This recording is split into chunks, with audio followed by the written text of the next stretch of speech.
We'll see how long that lasts. Oh, hey, Yeah. Skip, this is going on till next June. Is it? Okay. All Until right. somebody else is crowned. All right. Fair enough. And let me say good morning to anyone out there who stayed up to watch all of Team Canada versus Team USA last night right here on FS1.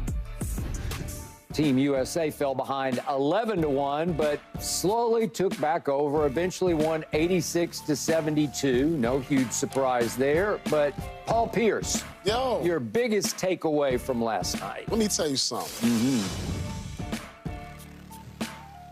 I didn't want to go here, but to me, I think the clear leader of this team is Ant-Man.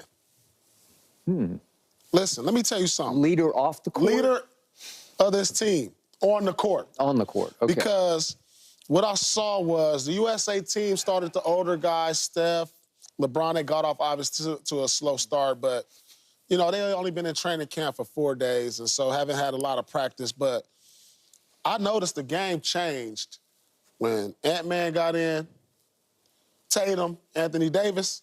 It's like his personality took over the USA team. Yep. And once he came in and made it clear, because he halfly joked, but I know he was kind of serious, like, hey, y'all got to play through me.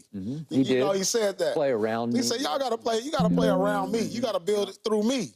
I know he was kind of jokingly saying it, but I felt like he really meant it in a certain kind of way, because that's what it looked like when he came into the game, when the U.S. was struggling and they needed a jolt in the arm, he was that one. So it almost makes me wonder if he should be starting. But you know what? You got to give respect to the OGs, LeBron, Steph, and the guys, you know, Embiid, the guys who are ahead. You know, the USA is not going to lose anyway. Team Canada, regardless of who they put out there, Team Canada, if this is the team with the second best odds to win gold or silver or whatever, or medal, and the USA is as rusty as they were yesterday, I don't see nobody even coming close. I think we're going to see scores like we saw in the Dream Team 1, where we're going to see a lot of teams losing by like 20 and 30 points.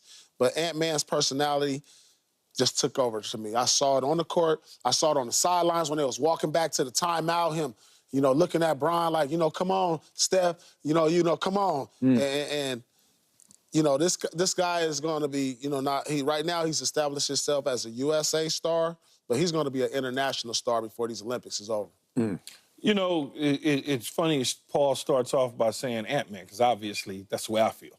I feel like it got going once he stepped on the floor. Now, I don't really care who starts, Skip, to be honest with you. Yeah. As far as they can start. Well, trust me, they care. They do. I don't care what you say.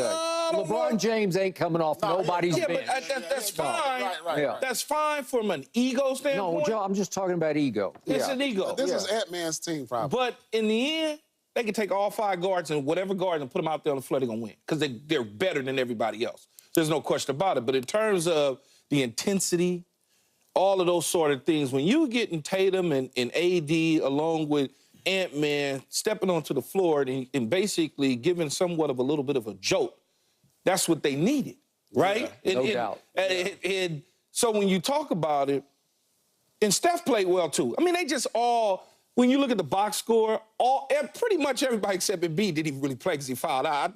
I looked up, I was like, he got 5 fouls already? Yeah. But I don't know what that was about, but I'm sure they'll get that fixed. You know, you got your veteran leaders, and obviously you got your the leader of all in LeBron James. He's the guy who's like the Magic Johnson of the Dream Team. Get everybody together in the huddle, and he can still go and he can still play. There's no question about it.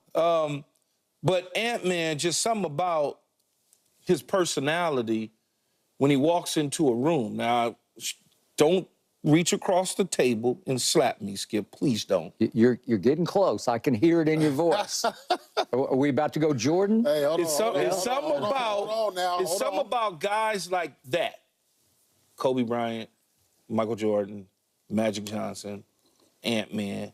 So you're putting him in that sentence. When you walk into a room, it just brightens up. And that's how he is. Because he's not bragging. Like Jordan didn't brag, Kobe didn't brag. It's just what it is. Like, you're going to have to run it through me. Now, whether or not he was part joking or part serious doesn't matter because everybody got the message, and they're okay with that.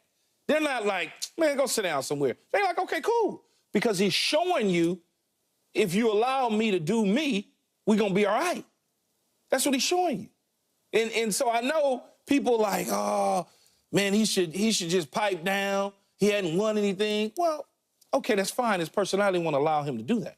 Those are the type of players that you always want to be around and play with. You know, Skip covering this stuff. You don't want to look down at the bench and look at a guy that just look like it's all over with. Feel defeated. You want somebody smiling and having fun out there because it's going to affect everybody else. No matter how good or bad it's going, he's going to let you know. Yeah. And that's what you're getting from this young man. And I can't wait to see the real Olympics when they get going in the next couple weeks. Do you want him in the starting lineup? I don't care who starts. Do you want him playing more minutes than anybody? No. You know what, Skip? Because all their minutes is about the same. Likewise. You know, I like the way it is. Let the older guys go out. If they start slow or not, this is my energy group. They all averaged around 19 minutes. They did. I mean, the guys, you know, Steve Kerr and company did a good job because everybody got about the same. Everybody got about the same, and then you get down to the three dudes that I have no idea who they are. I don't know who they are. Davis and Callaway and all that. I'm like, I don't know who these Galloway and them. Where they find them at? Agreed. I still couldn't figure out why LeBron was still on the floor with 3.5 minutes left in the game of what was becoming a blowout, just to make sure he got up to his, what do you wind up 19. with? 19 minutes. I think almost 20. You could round up to 20.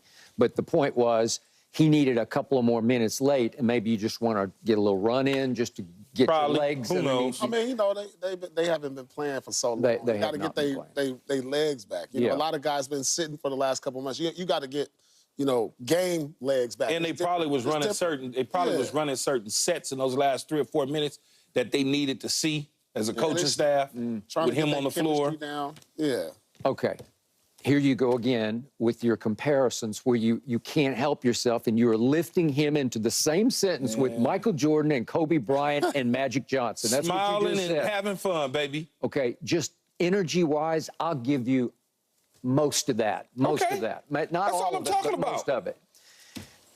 He was, to me, Russell Westbrook last night. That had Westbrookian sort of impact. The way Russ comes off the bench for the Clippers, or how he's been doing a little bit for the Lakers. But the point was, this late career Westbrook energy that he comes off the bench with. Last year for the Clippers, every time Russ came in the game, it just ignited. It just went all over. Sometimes it ignited out of bounds and off people's hands, but it ignited. And Ant-Man has the same kind of energy, because he does have fearless energy, and he's not afraid of the moment. He's not afraid to shoot it, and he made his first shot, and they were kind of off to the races feeding off his energy. So I love him in that role. That's perfect. He is your classic sixth man, or whatever you want to call it. This team, absolutely. Yeah. All right. Then the other thing that stunned me was, I'm going to say it again. I'm going to go here. I'm the biggest Joel Embiid fan. He is woefully out of shape, like scary out of shape.